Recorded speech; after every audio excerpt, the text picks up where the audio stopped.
I think I started having mental health challenges in 2015. I have two conditions that cause depression and anxiety. So in 2015, I think from 2015 to 2018 or 19, I was on medication. Okay. Love good food. I'm always on the internet trying out new recipes, different cuisines. Oh, Lord, yeah, I love good food. I love Done. My ideal goal, or rather my vision, is to be in the policy and strategy space in the country in the next, hopefully 10 years or so. And you can't be in that space if you don't have the right papers. Yes, you will not be respected if you don't have a doctor in front of you.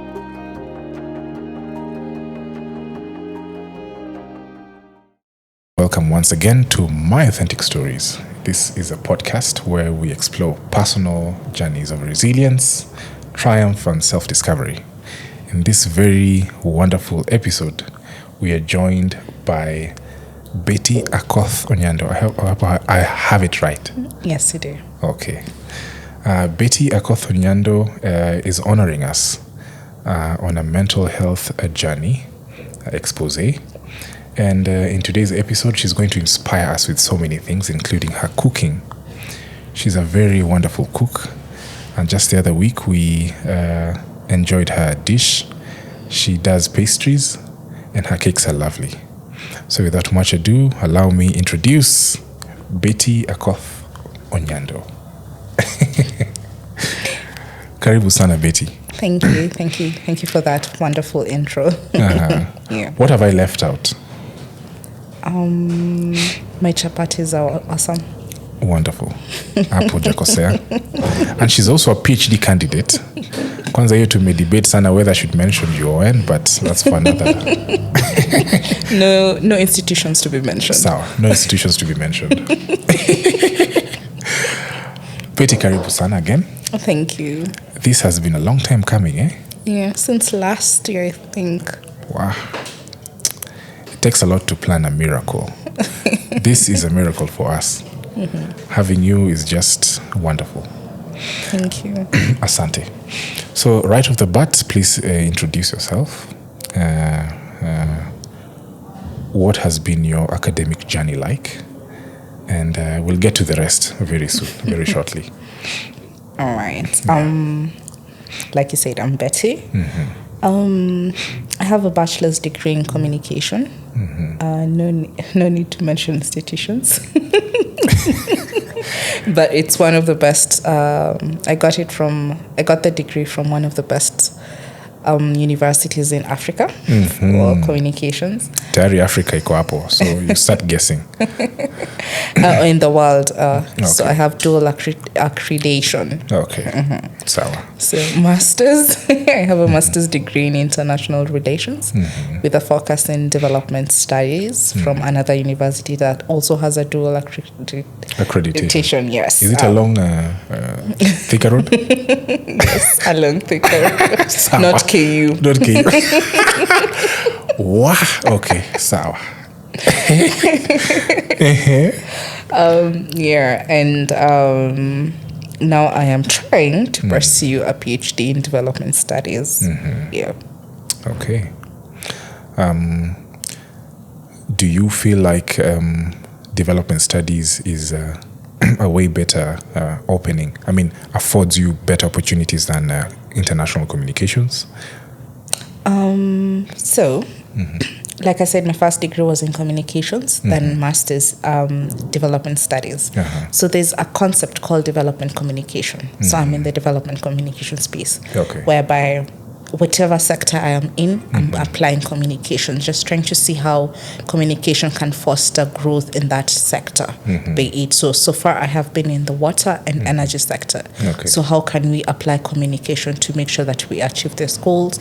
We drive, we ensure that strategies are developed, new policies come into place and stuff like that. Yeah. Now you're also pursuing a PhD. Yes. How do you marry everything? I mean, I believe my ideal goal, or rather my vision, is to be in the policy and strategy space in the country in the next, hopefully 10 years or so. And you can't be in that space if you don't have the right papers. Yes, you will not be respected if you don't have a doctor in front of you, unfortunately. And I've realized that with most organizations, when you're applying for a job, like you'll be told you must have a master's degree or a PhD for you to qualify or for you to just be recognized. So I realized that I need to have the papers, and also beyond that, I'm one person who can even do 6 masters if I had the money and the time, even 3 PhDs if it's possible, because as an individual, if you want to be successful and grow and create an impact in society, you need to diversify your skills and your knowledge, not just be in one specific space and think that you will make it. No. For me, I believe that I can still I would like to also do something related to law and policy, and also something related to MBA for my business, for my businesses to be able to grow, and anything else that will add value in my career path, my career vision. Okay. Yeah. Lovely. Have you been able to do any consultancies or business or opportunities that align with your PhD area of focus? Yes, I have done my biggest so far is a consultancy in India for drugs and it's called DNDI, drugs and neglected diseases, something, and infections. Yeah, I did a consultancy for them for like a month or 2 in the development and communication space. Yes. Okay. Wow, that's quite a lot. Yeah. And we have so many students watching this. People just wondering how they're able to navigate through their undergraduate, master's, PhD in Kenya. What's your advice to someone who's just beginning their undergrad? Okay.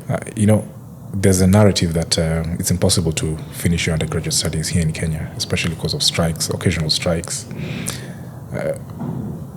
Issues here and there. What's your take on the Kenyan higher education space?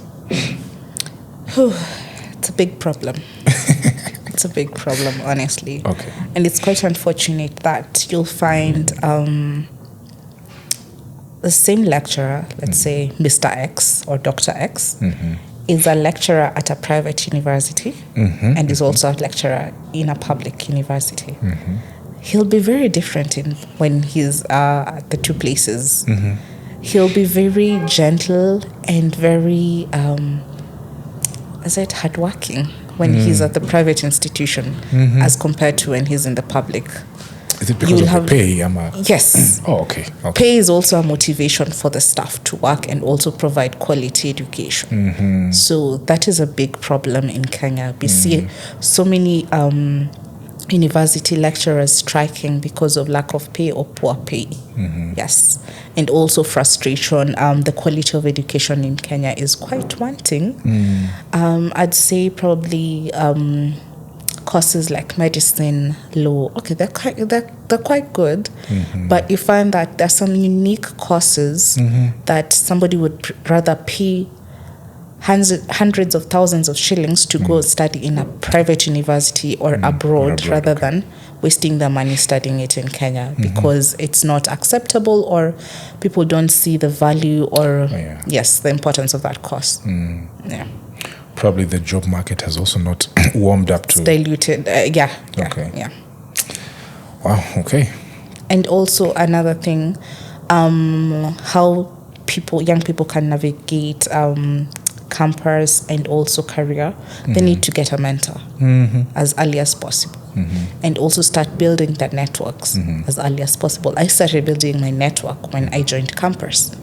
By the time I was finishing campus, I could just call someone and tell them I'm looking for an internship, and they will go out of their way and get me an internship. Or some of them will just, even without me asking, they'll be like, Betty, you finished. Do you need an internship or something of the sort? And like, yeah. So I know it's cliche, but your network is your net worth. Very true. Get a mentor. They will guide you. They will walk with you through that journey, and they will give you links and all those things. True. I'm currently mentoring 6 people. Amazing. Some who are still in campus, some who are finished, some who are just joining the job market. And it's quite fulfilling because I learn a lot from them as they learn a lot from me. Yeah. Do you think parenting also plays a critical role? Because when I look at your background, your dad is an astute professor. Your mom is molding into one also. Hey, wewe umezingirwa tu na maprofesa hivi na hivi. You're also studying a PhD, doing a PhD right now. Do you think parenting is also critical in affirming someone's academic journey? Yes. Okay. Yes, it is. You'd either want to be like them or not to be like them. Oh, yeah. Yes. Oh, yeah. So, especially since I'm a firstborn and the only girl, I feel like I need to be like them. I need to be like them. I really wanted to join the academia space at some point, but there's no money in academia. And I have to drive a Range Rover one day. Where? So academia will not give me that life. So okay. So that's when I actually realized that I can still do a PhD, but I don't have to be in the academia space. True. Yes. Yeah. It's good for you that you mentioned you want to drive a Range Rover. I see most Range Rover drivers are businessmen and women. And just to put better perspective into your presence here is the fact that you are also molding into one businesswoman. The other day we enjoyed which cake was that? It was banana bread. A banana bread? And then now wholemeal bread and white bread. Okay. They were very delicious, I should say. Thank you. Share with us, how did this thing come to be? Because now all your time you're spending it in learning, school, but now all of a sudden you're molding into a chef. Tell me more about it. Okay. First of all, the name, Geeky Baker. I'm a geek. People call me geek because I love reading, just amassing knowledge. And on Instagram, you'll see it's Pani Geeky Baker. Yeah. And if you have noticed, I always use a lot of puns. Very true. I'm a joker. Yeah, we can't take that from you. Very true. Yeah. So anyway, I've always loved cooking and baking. I'm sure you've come to our home so many times and you've enjoyed our food. So. Well, wacha tu. Yes. So my grandma is an amazing cook. Oh, okay. My mom is also an amazing cook. Okay, She's in the hospitality space. Of course, yeah. And obviously now, me, I just, you can't live in my mother's house and not know how to cook. I'm rubbed off too even you, mom. As I narudi home and kariri 2 recipes. So if you want to get this, was it easy for you because they were in that space? I mean, your mom was in the food industry. Yeah, it was easy. And plus, I love good food. Okay. So with the basic knowledge that she gave me, I went and sort of perfected it. I would research more, and I'm always on the internet trying out new recipes, different cuisines. Oh, Lord, yeah, I love good food. I love. Done. And unfortunately, Nakuru doesn't have many options. So kuna ugali, nyama, kachumbari tosha. Exactly. People in Nakuru don't want to explore. They're just comfortable with what they're used to. Yeah. Unlike Nairobi. So you identified a niche and you're pursuing it passionately. Yes. Are you doing it professionally? Well, first of all, I got tired of giving people free food and oh my, I hope cake. Not because of me. No, you can still keep getting free chapatis. Okay. So I remember my contract ended in 2021, January. So I had to come back to Nakuru, and there's a cousin who I now... my dad's side is it's a very big family. So I met my cousin for the first time in 2021 August.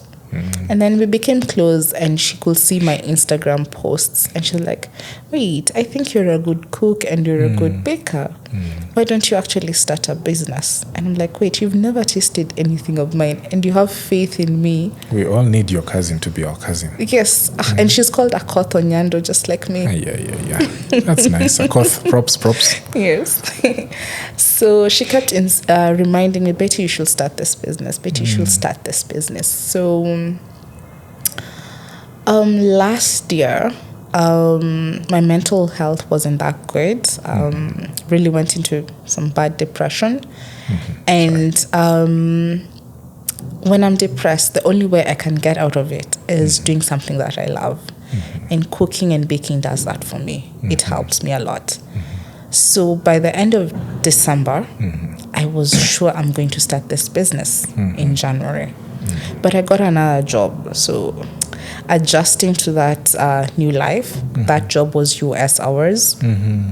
So I'd work from 3 p.m. Kenyan time to maybe 1 a.m. It was so confusing for me trying to find a balance. And I really, really wanted to start that business. So in May, nilijita mkutano nikajamba Betty.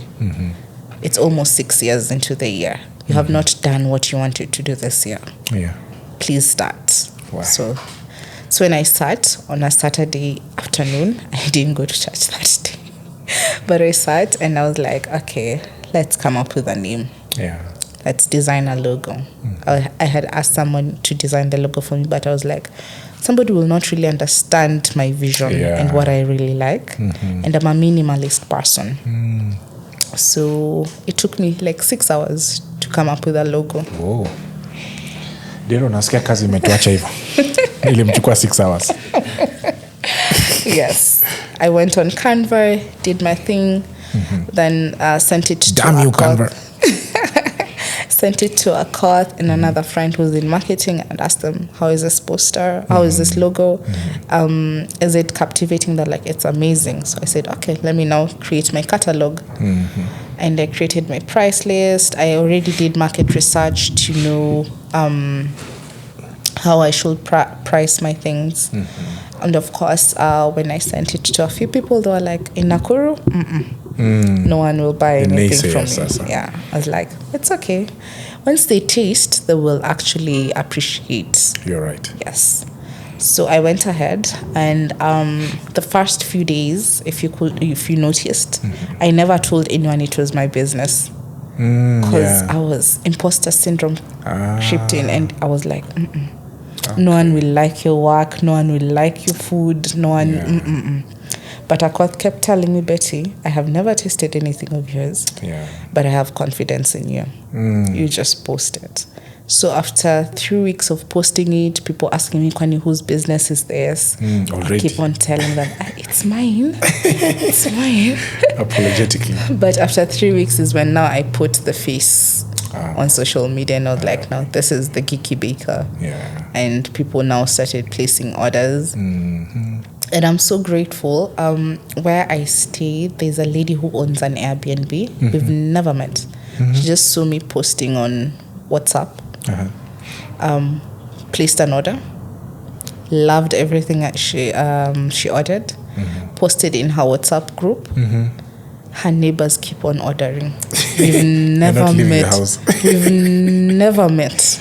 That's the power of social media every now. week. And I'm like, oh my God. That's nice. Strangers can build your business. Very true. Friends and family can.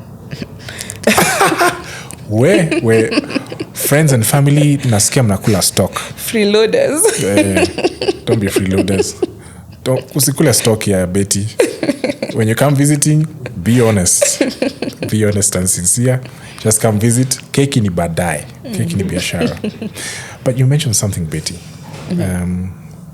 Could you please share with us your mental health journey? Because people are wondering, we are interviewing someone who's proceeded to do their PhD amidst all those odds. And you're also running your own business. People are loving your cake. But you seem to be having a mental health journey. Could you feel free and take it away from there? So I think I started having mental health challenges in 2015.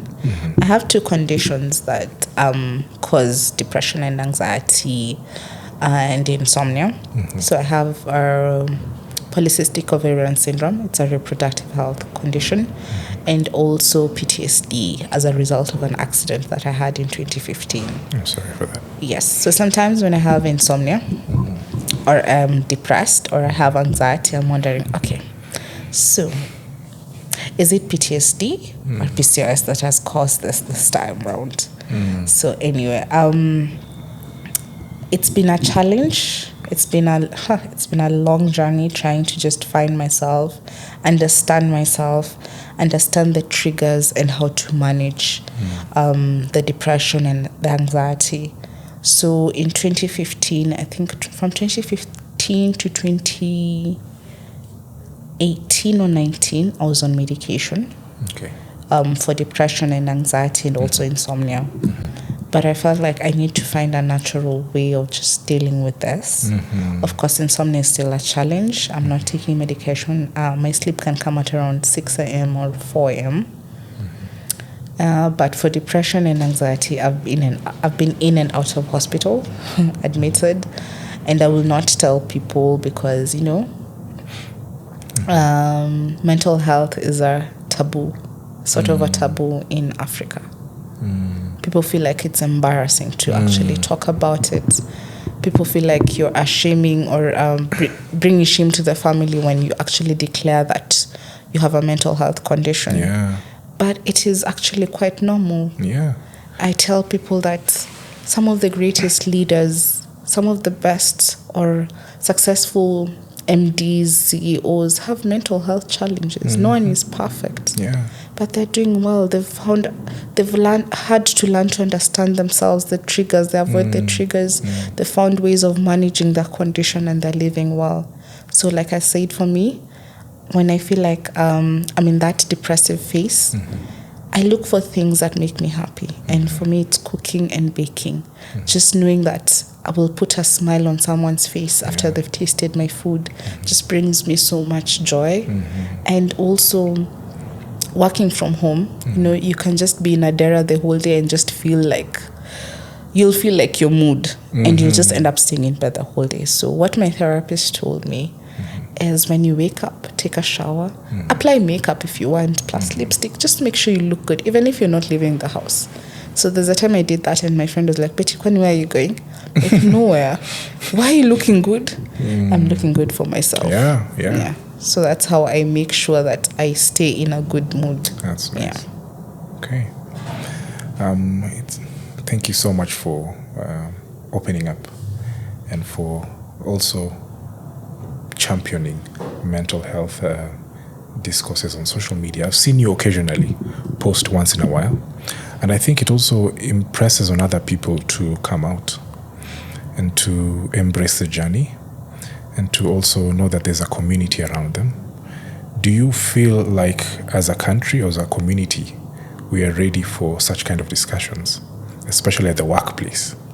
Yeah. How do employers treat employees probably who are on mental health challenges? What has been your experience? I've been seeing organizations or companies really trying hard. They have mental health talks once in a while. Okay. They organize professionals come, let's say, quarterly or twice in a year. So some people are actually putting in effort. That is mostly for organizations that have white people. They're more woke than local organizations. Yeah, but people are trying, but still people are not ready for that conversation. Especially suicide and things like that. You can just see the insensitive comments people make. The one that really annoyed me this year was the DJ who recorded his wife committing suicide, and people were justifying tormenting what he did. Like she wanted to kill herself, so it was okay. No, if you have already, and the fact that he actually admitted that it's something she had attempted before, over time, he should have sought medical help for her. You don't do just. I think he didn't want to be part of the solution. Yeah. Just so to speak, because I think sometimes we are not ready for what comes at us, but we need to be ready because you never know how your sister, your brother may suffer the same predicament. Yeah. So I really think we even need to further the discussion to our churches. We probably are good. The church will just say, we'll pray for you. Now what does that do? What does that do? Anyway, I hope we are going to help someone to think differently about mental health. If you're an employer or employee, think about your employees and how you can create a safe environment for them to operate, and also create a community where they can feel free and they're able to just be themselves, while at the same time also meeting the obligations of the work. I'm particularly mesmerized at how you're able to juggle now your newfound business with your PhD, because I know research takes a lot of time for you to do research. You also have orders coming in here and there. The other day I saw you delivering something in Bungoma, to a certain sweet tooth anajijua tu. Yeah. You're very busy. How are you balancing your time, and how are you able to stay afloat mentally? Like I said, now this is month 2. I'm still trying to find that balance. Okay. It's hectic. I remember last week I almost lost my mind. On Thursday I had a lot of orders going to Nairobi, so that means I finished baking at around 4 a.m. And they had to be out by 6 a.m. Whoa. And I still had orders for Friday.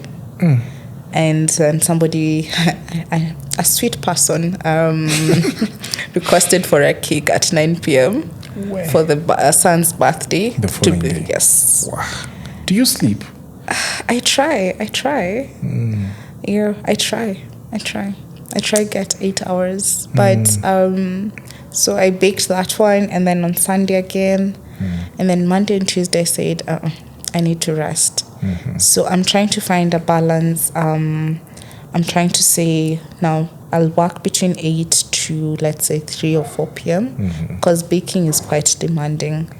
And like for today, because I have a lot of orders going to Nairobi tomorrow, a friend is coming over to help me cook. She's actually studying she's doing something catering. And she makes amazing samosas and kebabs, by the way. Ish. Yes. You hear that? Yes. I need to make some orders. She's called Nyakodongo. Mark Odongo. Nyakodongo. Oh, Nyakodongo. Hey. You know, we have an interior designer, a friend of ours, who's called Mark Odinga. So when you said Mark Odongo, I almost told you, Apana, you've misspelled it. Okay. How can we as a community better support persons, survivors of mental health? For you, I think you're also creating your own way of, besides your busy schedule, like you see now with the cake business, it's also therapeutic for you, and you're also making an extra coin on the side. How do you think as a community, what do you think should be, what are the enablers for a community to be able to be receptive to persons, survivors of mental health? Champions of mental health, sorry. They need to first understand what is mental health. Mental health sio kuchizi, si ile ya kupelekwa madhari. Kutembea na nguo huko nje. Yes, exactly. Bila nguo, sorry. Ninja. Acha tu, by the way, ninja. So they first need to understand the whole thing. Knowing is different from understanding. Okay. Understanding is what will enable or create room for empathy. Empathy is what will enable them to actually take care and be there and create a safe space for people suffering from different mental health challenges. Yes. So that is why I try my level best to create as much awareness as possible on mental health and also reproductive health, because those two topics are taboos in Kenya and in Africa. No one is ready for those conversations. But funny thing, whenever I share my story on either mental health and reproductive health, it is men who reach out, especially even for reproductive health. They reach out and they're like, my wife has this and this problem and I don't know how to help, or we don't know what to do. Can you advise? I'm like, okay, is it this and that and that? I'm like, I didn't know that it has, or it's creating an impact, that people are actually learning something from me and from my story. That's encouraging. Quick question. Have you had any people from church reach out to you concerning issues of mental health, or health wellness? Okay, somebody reached out last year. They noticed I was not okay. Okay. Yes. Okay. Yeah. And they were there for me. They walked with me. Mm-hmm. Yes. But I think what you're trying to find out is whether people from the church have reached out to create awareness on the issue. Mm-hmm. Yeah. Oh my. Because I went and last year I went to Nakuru Girls for chaplaincy. Mm-hmm. And I tried to share my story, and I realized those girls are going through a lot. Whenever I go to Nakuru Girls, I get a headache. I live with a headache, and I always get back to my home or house, and I cry because of the stories that I get from, as in, those are babies, but whatever they're going through, mentally they're not okay, and no one cares. Yeah, the teachers don't care. They're like, ni watoto, hii ni mambo ya dunia, itaisha tu, wavumilie tu. Yeah, but some are attempting suicide, some are self-harming. That's some, Lord, anyway. serious, yeah. So I try as much as possible to just be there for them, encourage them, tell them how they can manage the different situations or things they're going through. But it doesn't sit well with some people. Some people feel like you're intruding. Yes, I should not be talking to them about mental health. So what do we talk to them about? Christ's second coming peke yake? Exactly. Ama wanasema tutapewa mwili mpya huko. You know that's the problem I have. Sometimes we need to assess what people are going through, not just feed them spiritual things. There are other spiritual peer is real, but there are other things that are affecting them that can spill over to their spiritual growth. Yeah. Yes. So if somebody is not mentally okay and physically okay, how can they be spiritually okay? Very right. I think we need practical solutions. Exactly. To those things you're mentioning. Yeah. So don't just go and preach the whole day and you're not finding out how they are mentally or physically. Why? And that is just one school. Now you can imagine how many other schools are there in Kenya, in the world. Yeah. So we need to do better as a society. Yeah. Yeah. May we be somebody's sister, brother. May we be the safe space somebody desires. Yeah.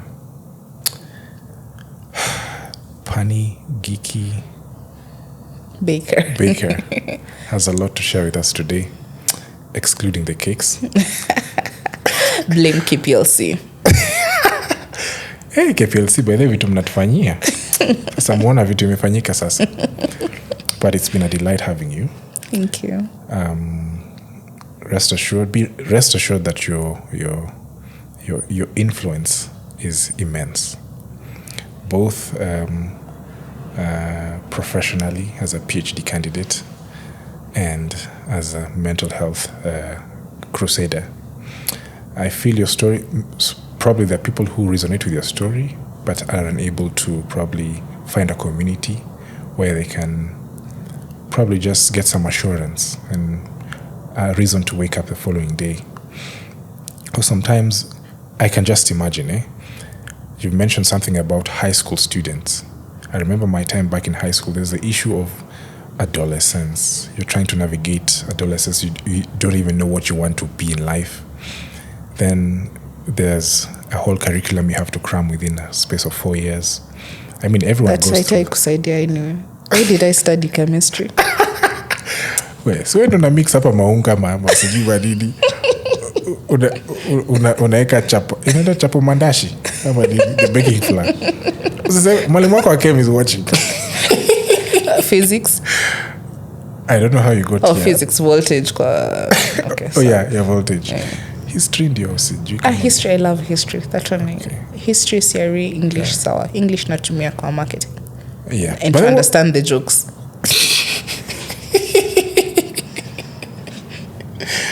For them, what was your combination in high school? I did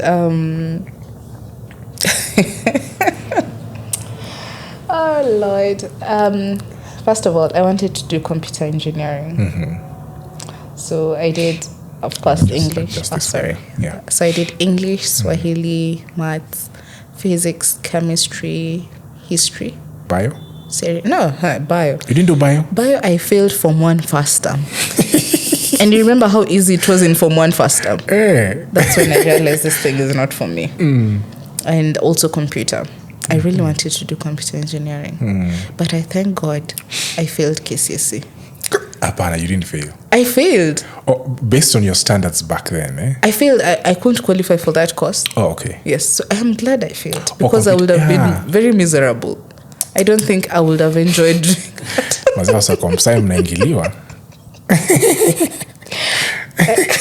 But it's a fulfilling course, bwana. Yes, it is for the right people. Oh, okay. Okay, I see. For me, no. Yeah. I'm happy that I ended up in communications. I feel like it was the best thing for me. Okay. So sometimes failure is a good thing. True.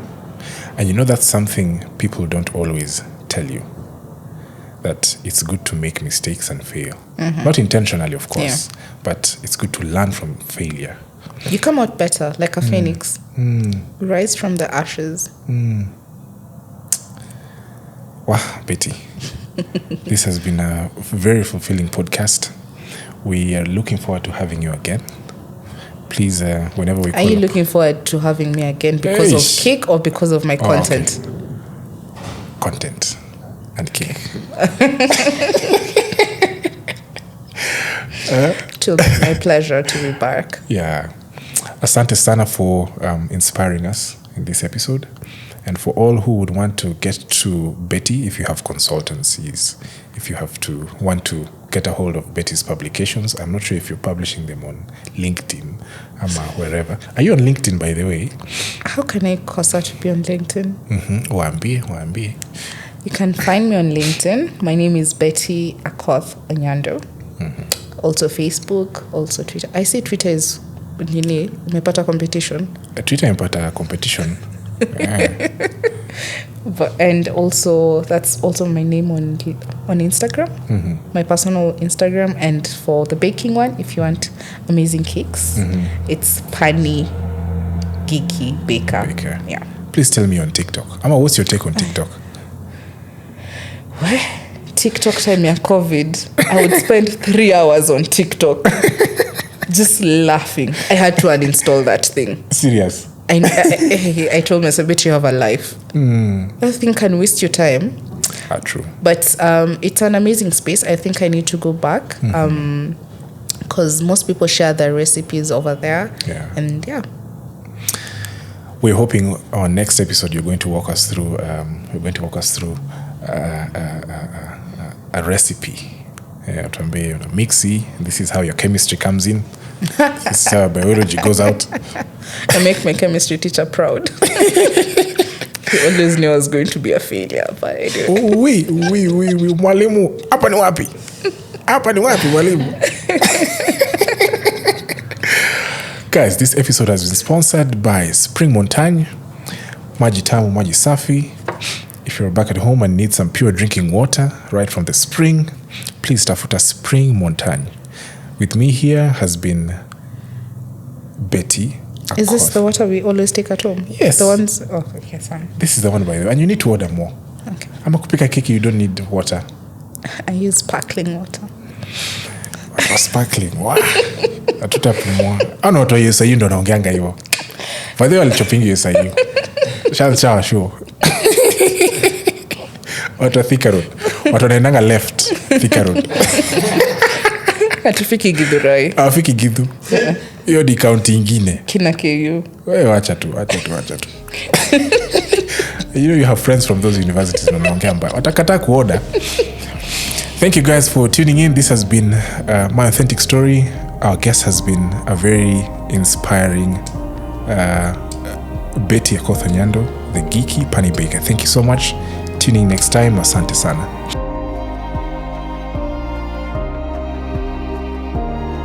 Unless we we leave all these, our religion says, our culture says it's wrong. Especially for Christians and Muslims. Yeah. I know it's a big issue. Exactly. Yeah. Like we can't discuss sex. Sex is a very bad thing. It's only for grown-ups. But they're doing it at the age of 9. You hear girls are pregnant. Yeah. For me, the gender club really puts a sense of what gender is all about.